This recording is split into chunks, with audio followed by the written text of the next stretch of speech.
Así que, por favor, cuando usted vuelva a ayunar, si usted, hasta la hora que usted duró, que eso sea entre usted y Dios.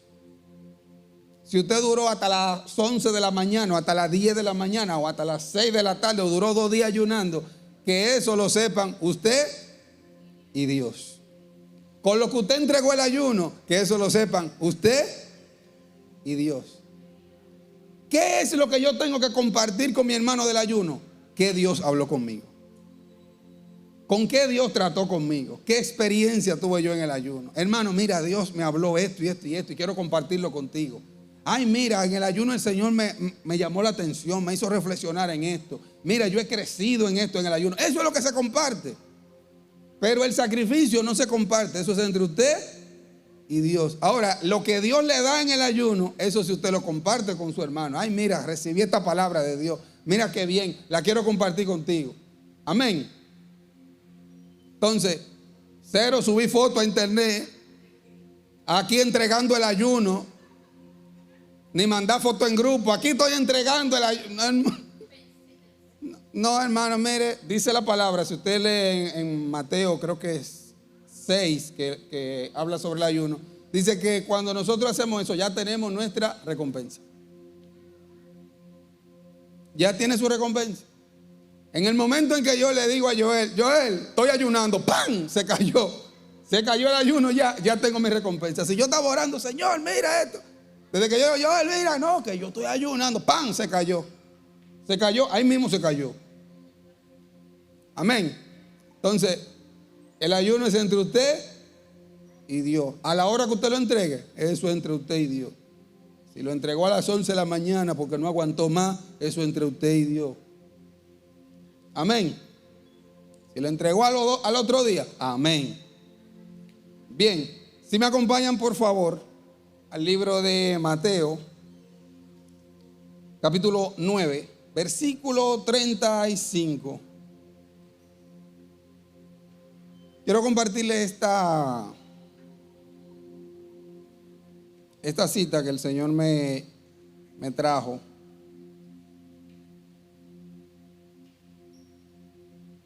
¿Lo encontró? Mateo 9, versículo 35. Es así, 9:35. ¿Lo tienen? Bien, dice: y recorría Jesús todas las ciudades y aldeas, enseñando en las sinagogas de ellos y predicando el evangelio del reino y sanando toda enfermedad y toda dolencia en el pueblo. 36.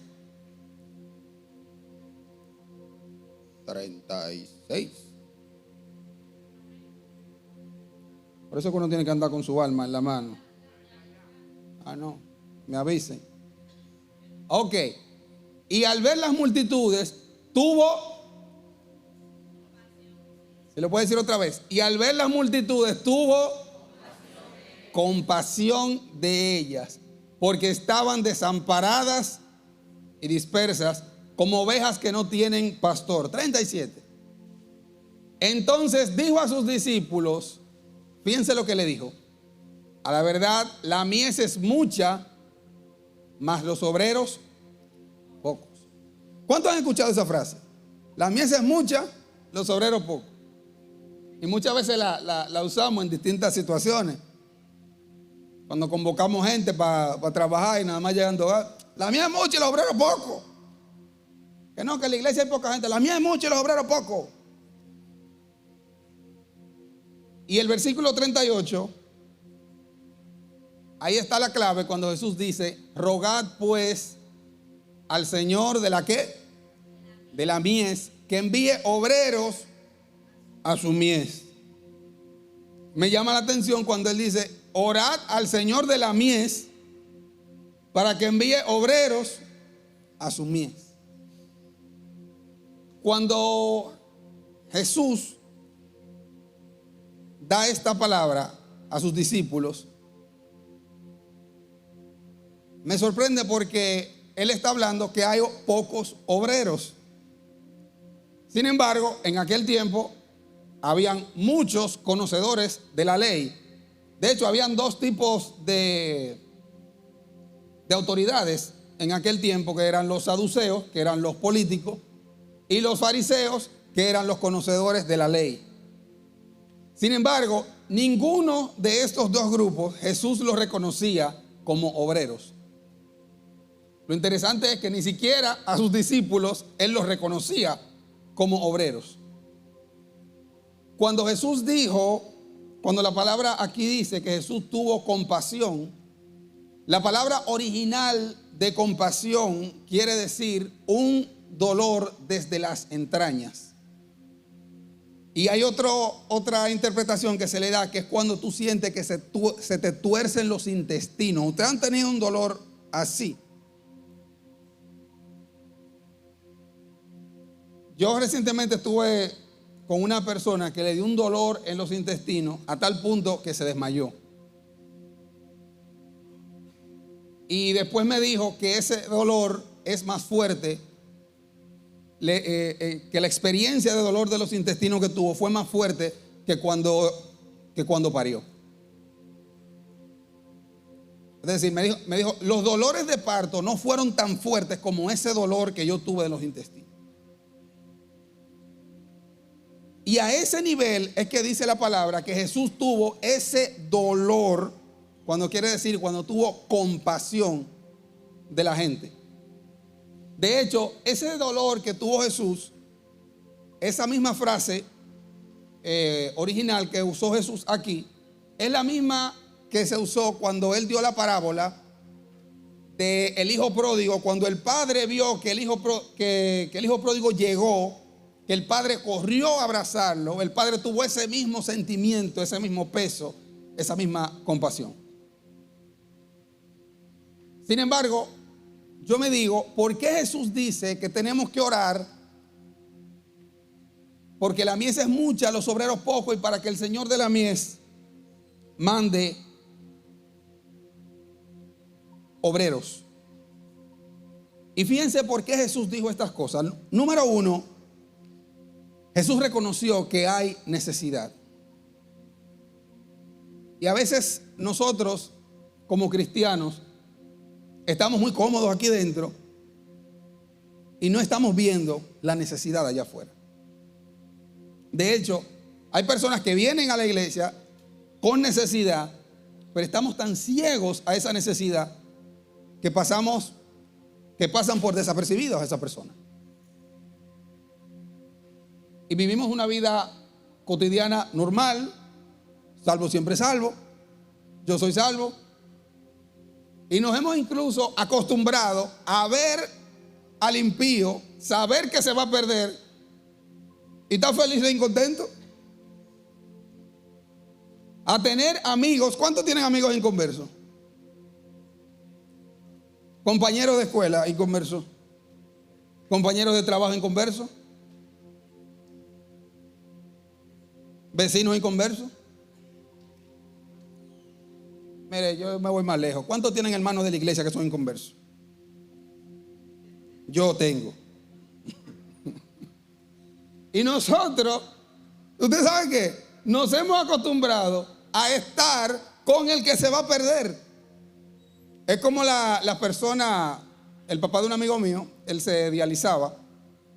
Y él decía que él todos los días, cuando llegaba a la sala a dializarse, él decía que él llegaba a preguntar, ¿quién se fue? ¿Quién se fue? Es decir, ellos estaban acostumbrados a saber que al día siguiente, cualquiera de ellos no iba a estar ahí mañana. Y ellos estaban acostumbrados a eso. Y nosotros nos hemos acostumbrado a saber que estamos con el impío y que en cualquier momento se va a perder, y nos hemos acostumbrado a eso.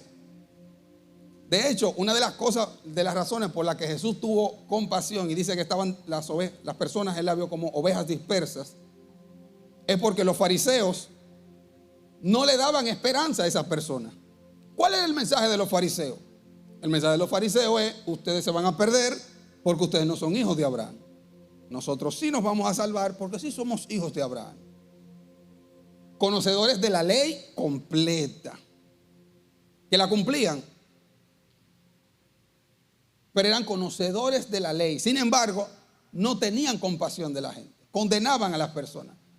Los fariseos conocían mucho de la palabra, muchísimo, más que nadie, pero eran personas que lo único que les interesaba era, más que salvar a las personas, era sacarles provecho a las personas. De hecho, la Biblia dice que los fariseos visitaban a las viudas para comerle la comida. Es decir, lo que menos tenían, entonces le quitaban lo poco que tenían. Arrogantes, insolentes, orgullosos. Además de esto, Jesús entonces reconoce que la mies es mucha. Y si vemos que en el versículo 35 habla de todo lo que Jesús estaba haciendo, pero entonces dice que la mies es mucha, porque Jesús se da cuenta que él solo no podía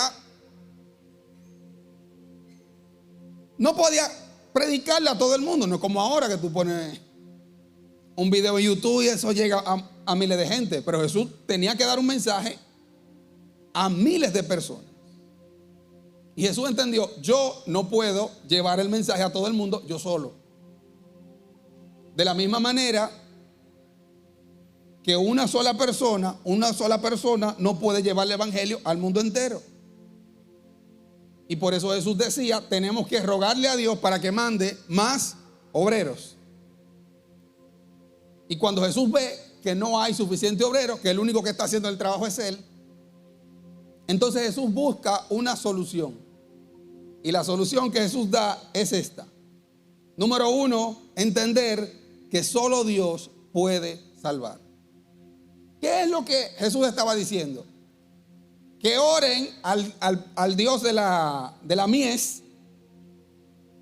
Dice en el versículo 38, dice, rogad pues al Señor de la mies para que envíe obreros a su mies. Lo que quiere decir, mire hermano, llevar el evangelio a una persona, que una persona se salve, no depende ni de usted ni de mí. ¿Quién es que salva?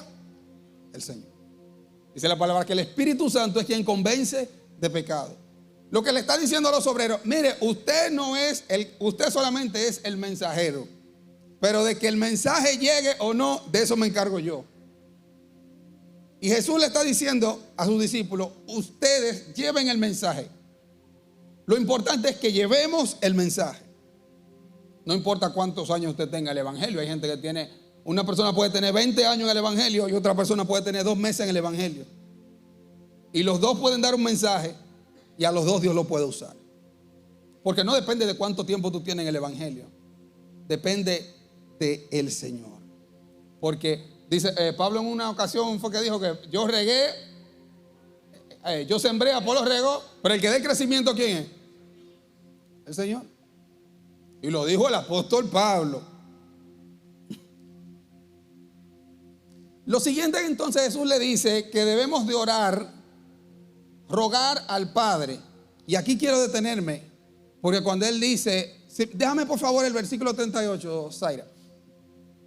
Cuando dice, rogad pues al Señor de la mies para que envíe obreros.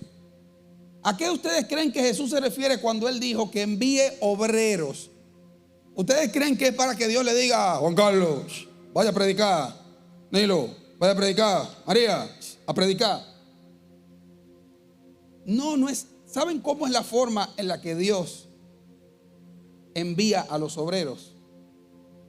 Está en el versículo 35, cuando dice que el Señor tuvo compasión. Cuando dice rogad pues, es para que el Señor nos ponga compasión en el corazón.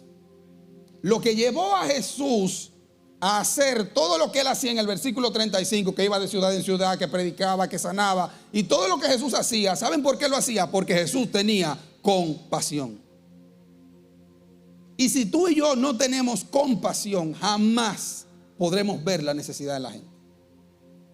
Si nosotros no tenemos compasión del que se pierde, nosotros nunca podremos llegar al título de obreros. Si nosotros no tenemos compasión, nosotros somos un grupo de fariseos. para que me entiendan. El cristiano que no tiene compasión por las almas que se pierden es un fariseo más. No, yo no soy fariseo, el Señor reprenda. Hermanos, esa era la diferencia entre los obreros y los fariseos. Y nosotros muchas veces sabemos mucho de la Biblia y recitamos muchos versículos y sabemos mucho y que no, que yo soy un cristiano, que yo tengo 20 años en el Evangelio y que yo esto y que yo lo otro y muchas veces que hablamos en lengua, racatanza. Mira, hermano, por más lengua que usted hable, por más lengua que usted repita y se le ve. Si nosotros no tenemos compasión por las almas, no podemos llamarnos obreros del reino de Dios. Cuando el Señor dice que oremos para que el Señor busque obreros, no es que está diciendo, mira, oren para que el Señor busque otra gente. Jesús le estaba diciendo, oren para que la compasión que yo tengo se les entre en el corazón a ustedes. Para que ese peso que yo tengo en mi corazón por las almas se le impregnen los tuétanos a ustedes. Porque la compasión no es algo que yo digo, ay, sí, yo a partir de ahora voy a tener compasión. No es una decisión, hermanos. Tener compasión no es algo que nace del corazón del hombre. Dice la palabra que del hombre no sale nada bueno. La compasión es algo que viene del Espíritu Santo. La compasión es una obra del Espíritu Santo en el corazón del hombre. Cuando nosotros le pedimos a Dios que nos dé compasión, el Señor nos va a dar un peso en el corazón por las almas que se están perdiendo.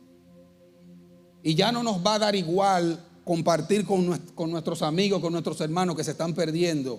Ya los vamos a comenzar a ver diferente. Recuerdo en un campamento una joven que dio un testimonio. Y ella lloraba y decía, yo lamento no haberle predicado a una amiga mía. Ahora ella no está en este mundo. Y yo lo único que lamento es no haberle predicado.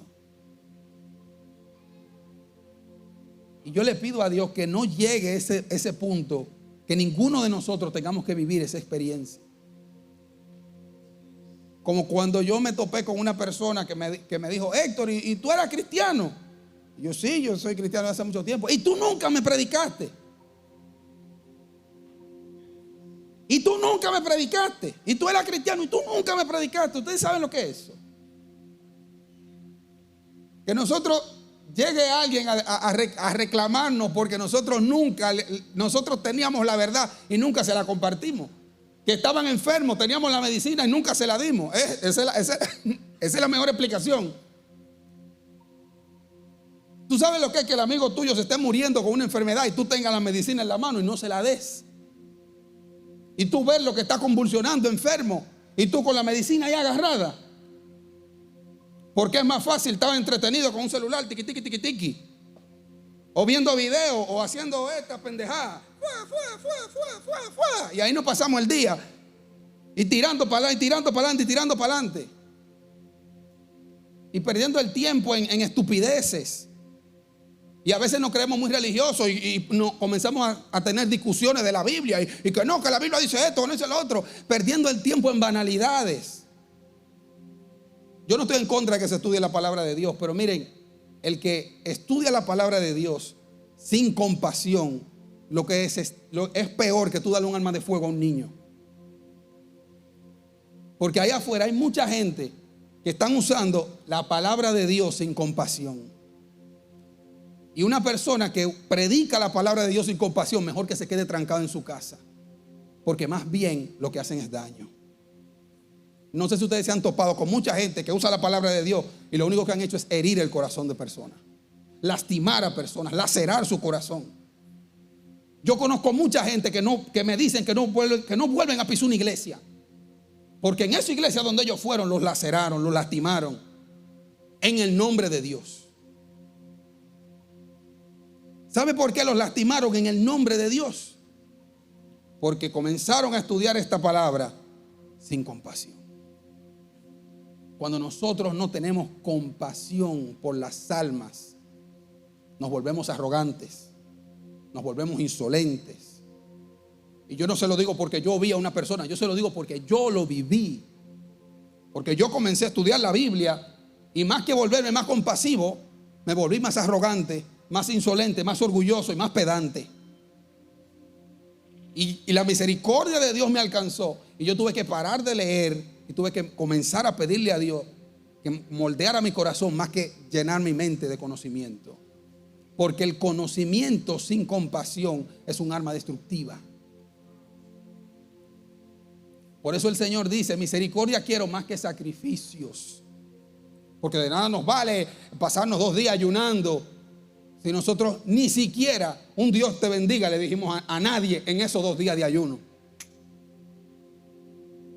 ¿De qué nos vale ayunar? ¿De qué nos vale venir a la iglesia? ¿De qué nos vale hacer cursos? ¿De qué nos vale conocer mucho de la Biblia si no tenemos compasión por las almas que se están perdiendo? Esa es la razón del evangelio. Por si usted no lo sabía, la razón de ser del evangelio no es venir a la iglesia a sentarnos todos los domingos, los sábados aquí. La razón del evangelio es salvar las almas. La razón de ser cristiano no es tener pantalla, ni buena música, ni buenas luces, ni nada de eso. Todo eso es añadidura. La razón del evangelio, mis hermanos, es el compartir la palabra de Dios, salvar las almas. Esa es la razón del evangelio. Y si yo no estoy haciendo eso, entonces yo no soy un obrero, yo soy un fariseo.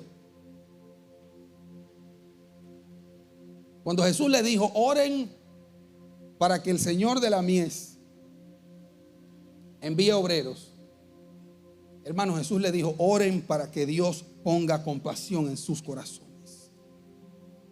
La misma compasión que dice en el versículo anterior que tuvo Jesús. Él les dijo: oren para que esa compasión que yo tengo se les pase a ustedes también.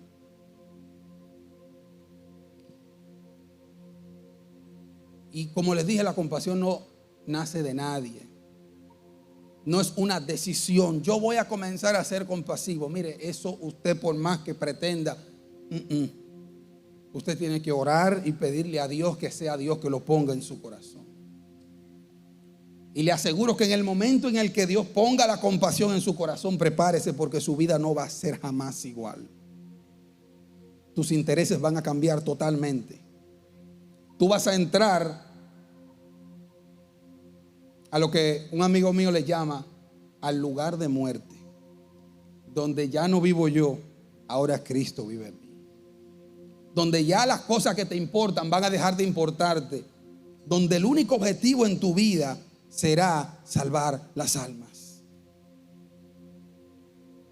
Miren, hay momentos en los que nosotros nos llega ese peso. Cuando llega la compasión, es un peso, hermano, que tú no lo puedes comprender, que tú no lo puedes entender.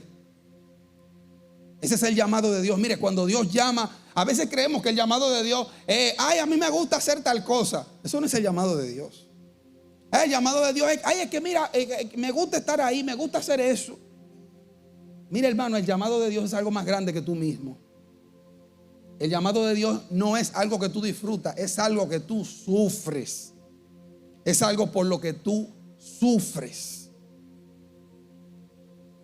Cuando tú sufres por algo, por una necesidad, que tú dices: yo necesito saciar esa necesidad, ahí tú tienes el llamado de Dios. Y ahí no vale estudio, ahí no vale familia, ahí no vale dinero, ahí no vale nada. Me acuerdo una vez, había unos hermanos de aquí, íbamos a predicar a un campo hace unos años.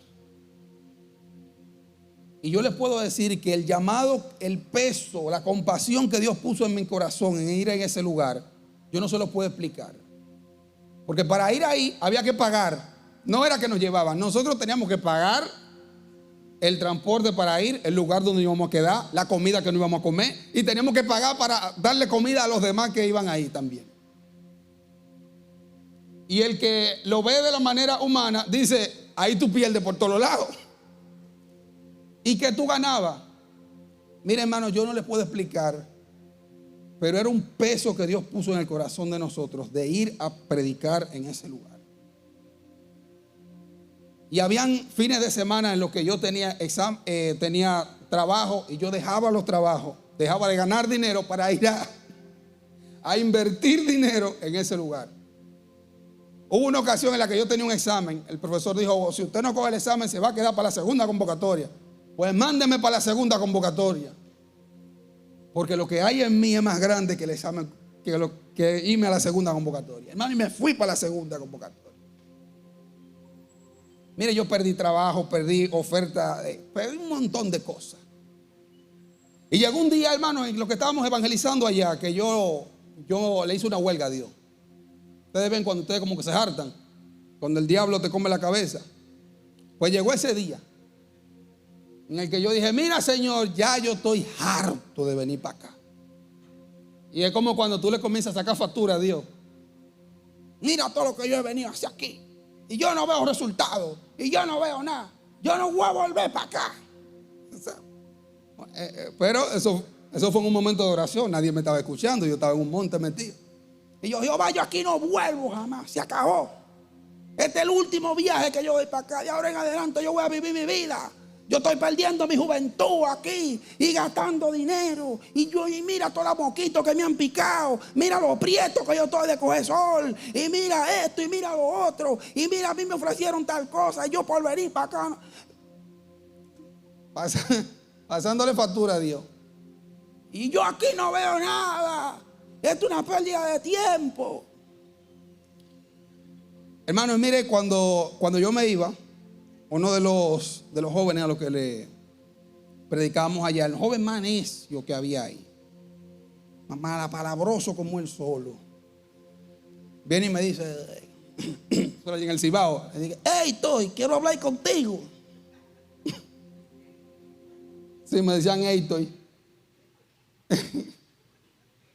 Y yo: ¿qué quiere este muchacho? ¿Qué tú quieres? Hey, mira, yo te quiero decir algo a ti. Habla rápido. Mira, que yo te quiero decir a ti. Ajá. Que toda la palabra que tú has dado aquí, todo lo que tú has predicado aquí, ajá, a mí me está dando vuelta en la cabeza eso. Y para que tú sepas que lo que tú estás haciendo aquí no es en vano, a mí eso me está dando vuelta en la cabeza. Y yo voy a comenzar a cambiar a partir de ahora. Yo nada más miré para el cielo y yo: Señor, pero entonces ahí yo me di cuenta. Esto tuvo que ser Dios, porque ese muchacho yo lo quería ahorcar. No lo hice porque pesaba 200 y pico de libras. Pero es para que ustedes entiendan que cuando tú le sirves a Dios, el Señor, cuando tú menos lo esperas, el Señor te hace ver la recompensa de los hijos de Dios. A veces tú crees que la recompensa que Dios te va a dar va a ser un carro, va a ser un novio, va a ser, no sé, un trabajo exclusivo. Miren, hermano, la recompensa más grande que Dios me dio, recompensa más grande que Dios me dio, fue cuando el día que nosotros terminamos un campamento que hicimos allá, los niños se reunieron y con cartones de cajas de colmado nos hicieron un letrero que decía: gracias por traernos la felicidad. Mira, hermano, eso no tiene precio. Hace como 4 años, una de esas jovencitas me encontró en Facebook y me escribió. Y yo: hola, ¿cómo tú estás? ¿Cuántos años? ¿Qué de tu vida? Dice ella: Héctor, todavía yo recuerdo, me escribió, todavía yo recuerdo cuando ustedes iban a evangelizarnos allá. Esos fueron los momentos más felices de mi vida. Eso no lo cambia, eso no lo paga ni nadie. Mira, hermano, eso es lo que vale en esta vida. Cuando tú sabes vertirte en el corazón de la gente. Cuando tú trabajas con compasión. Eso lo hace la compasión. Si yo hubiese pensado en el dinero, si yo hubiese pensado en mi futuro, en los estudios, en esas cosas, ¿ustedes creen que esas personas hubiesen recibido el mensaje de Dios? Cuando nosotros tenemos compasión, nosotros no escatimamos en gastos ni en tiempo para poder sanar a los enfermos. Piensa en cuántas personas alrededor tuyo todavía se están perdiendo porque tú no le has compartido la palabra de Dios. Cuando el Señor dice que envíen obreros, que oremos para que el Señor envíe obreros, yo me puse a analizar qué hace un obrero. Lo primero es que un obrero llega a trabajar. Tú contratas un obrero, el obrero llega a trabajar. Pero si el obrero no sabe lo que tiene que hacer, ¿tú sabes lo que hace el capataz? Le enseña. Yo no sé predicar. No se preocupe. Órele al Señor, que el Señor le va a enseñar. Segunda cosa, cuando un obrero llega a trabajar, si no tiene la herramienta, ¿usted sabe qué hace el capataz? ¿Qué hace? Se la da. Haga un hoyo ahí. Que yo no tengo que hacer hoyo, tengo una pala. Comience a hollar. Para usted predicar, si usted no tiene la herramienta para predicar, pídasela a Dios, que Dios se la va a dar, yo se lo aseguro. Si usted no tiene los medios, Dios se los va a dar, yo se lo aseguro. Pero lo más interesante de un obrero, ¿saben qué es? Que cuando un obrero termina de trabajar, ¿qué hace el capataz? ¿Qué hace el capataz? Si es un buen amo, ¿verdad? Pues mire, no hay nadie que trabaje para Dios que Dios no le pague. Dice la palabra que no hay nadie que haya dejado padre y madre que no reciba en esta vida 100 veces más. Escuche, 100 veces más. No hay nadie que haya servido a Dios que Dios no le haya recompensado 100 veces más. Primera de Timoteo, capítulo 2, versículo 15. Si lo pueden buscar, por favor. Anótenlo ahí. Segunda de Timoteo, capítulo 2, versículo 15.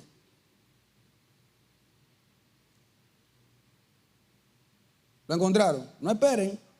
Lo encontró usted. Gloria a Dios por los que andan con su Biblia. Le dijo Pablo a Timoteo, escuchen lo que Pablo le dijo: procura con diligencia presentarte a Dios aprobado, como obrero que no tiene de qué avergonzarse, que usa bien la palabra de verdad. Procura con diligencia. ¿Sabe lo que es diligencia? ¿Sabe lo que es la diligencia? Rápido.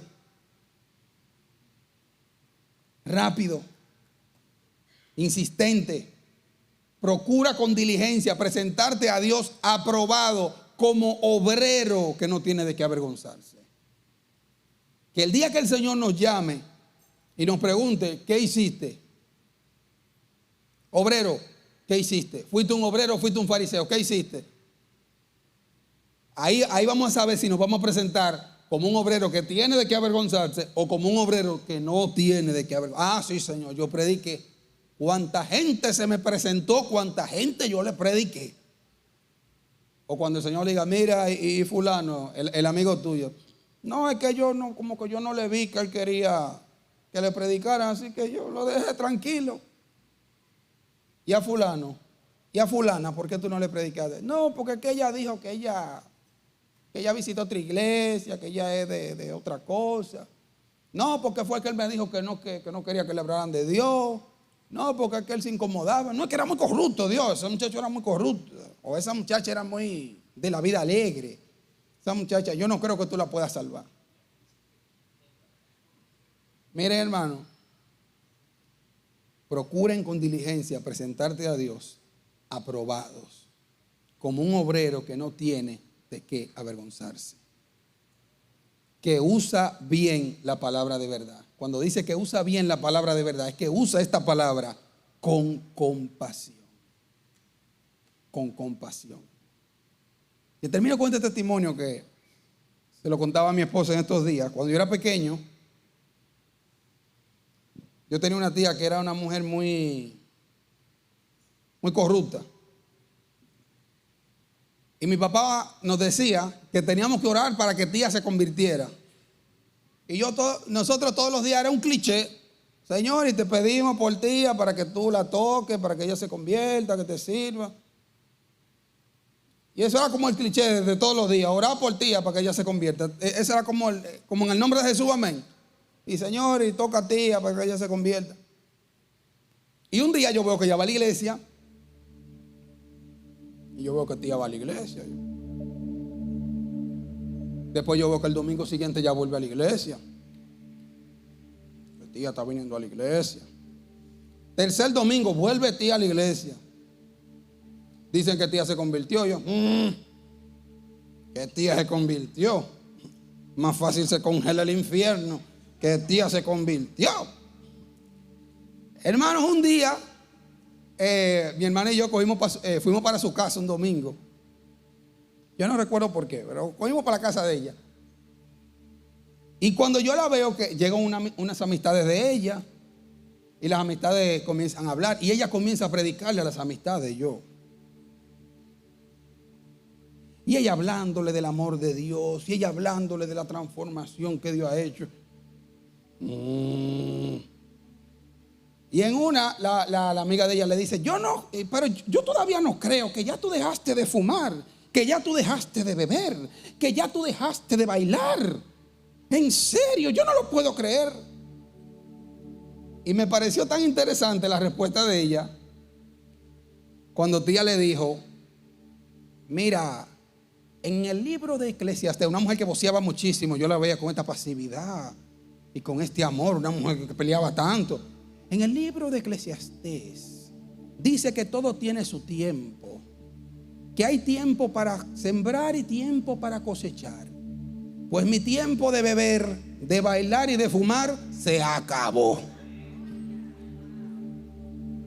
Hermano, yo salí volando de ahí. Cuando yo llego a mi casa le digo yo, papi, pero es verdad que tía se convirtió, es verdad que tía se convirtió. Y él me dijo, sí, ella se convirtió. Yo no lo puedo creer.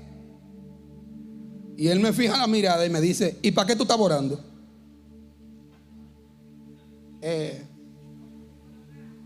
Bueno, mira, hermano, oren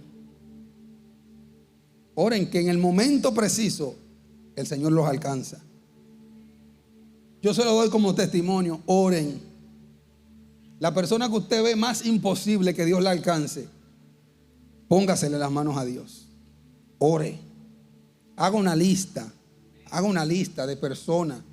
Señor, mira fulano, mira mengano, mira este. Así como yo hacía con la tía mía, Señor. Y mire, yo oraba y yo no pensaba que Dios le iba a... Mire, de verdad, se lo digo con toda sinceridad. Yo no pensaba que esa mujer se iba a convertir nunca. Y a mí me sorprendió la transformación que Dios hizo en esa mujer. Y cómo esa mujer comenzó a llamar a sus amigas y a predicarle a todo el mundo y a hablar del amor de Dios. ¿No te gustaría que eso pasara con un amigo tuyo, con un hermano, con un primo, con una tía también? ¿No te gustaría que eso pasara con tus padres, si no son cristianos, con tus abuelos? ¿No te gustaría ver eso? Entonces llénate de compasión y ora por ellos. Y ponle tu lista de oración. Y dile al Señor, Padre, yo te oro por fulano, te oro por mi hermano, te oro por mi primo, te oro por mi prima, te oro por mi amiga, por mi amigo. Pero recuerda que la oración sin obra es muerta. Y siempre que tú tengas la oportunidad, háblale. Que aunque tú creas que ellos no te están escuchando, aunque tú creas que estás perdiendo tu tiempo, lo que tú le estás diciendo es palabra de Dios, y la palabra de Dios no vuelve vacía. Y así como el muchachito, el gordito me dijo, la palabra me están dando vueltas, así mismo la palabra que tú le des a alguien se le va a quedar ahí.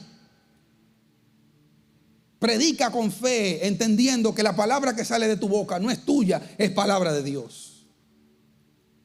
Pero pidámosle al Señor sobre todo que nos llene de compasión. Pidámosle compasión a Dios por las almas. Porque hasta que no estemos llenos de compasión, no vamos a orar por nadie. Lo único que vamos a hacer es orar por nuestros propios intereses. Lo único que vamos a procurar es lo que a mí me gusta, lo que yo quiero. Pero cuando un corazón es compasivo, comienza a orar totalmente diferente. Ya los intereses se quedan a un lado y el reino de Dios se convierte en lo primordial en nuestras vidas. ¿Cuánto les gustaría que el Señor los llene de compasión? Póngase sobre sus pies, tenga la bondad.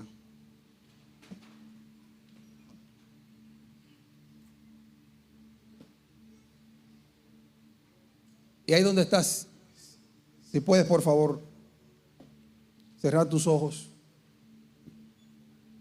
y hacer una oración sincera entre tú y Dios. Y número uno, pidámosle perdón al Señor, porque yo les confieso que el primero que necesita ser lleno de compasión aquí soy yo. Y desde el día de ayer, cuando el Señor me trajo este mensaje, lo único que yo le he estado pidiendo a Dios es que me llene de compasión. Compasión por las almas. Compasión por los que se pierden.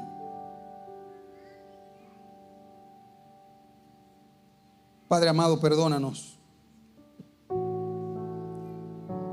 Perdónanos, Señor, porque hemos sido más fariseos que obreros. Nos hemos encerrado en una religiosidad y hemos perdido el norte de lo que realmente tú requieres de nosotros. No queremos, Señor, que llegue un día en el que tú nos llames esperando que nosotros seamos obreros fieles y que más que obreros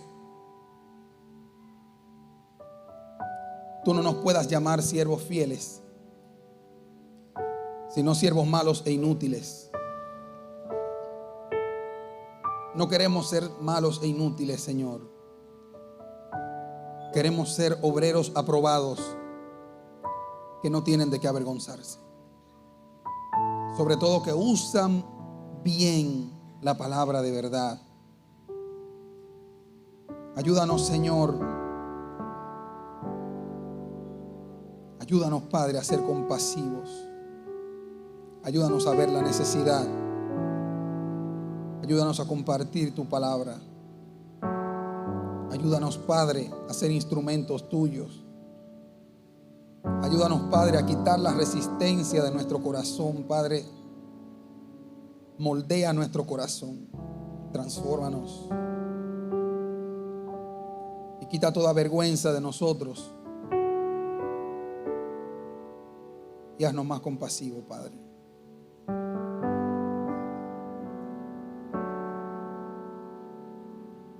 Haznos compasivos, Señor. Haznos compasivos.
Gracias, Señor. ¿Cuánto le dan gracias al Señor? ¿Cuánto le van a pedir a Dios a partir de hoy que los llene de compasión? De verdad, ¿cuánto le van a pedir a Dios que los llene de compasión? La compasión viene de Dios, no de nosotros. Pero Él es quien pone, dice la palabra, el querer como el hacer. Amén.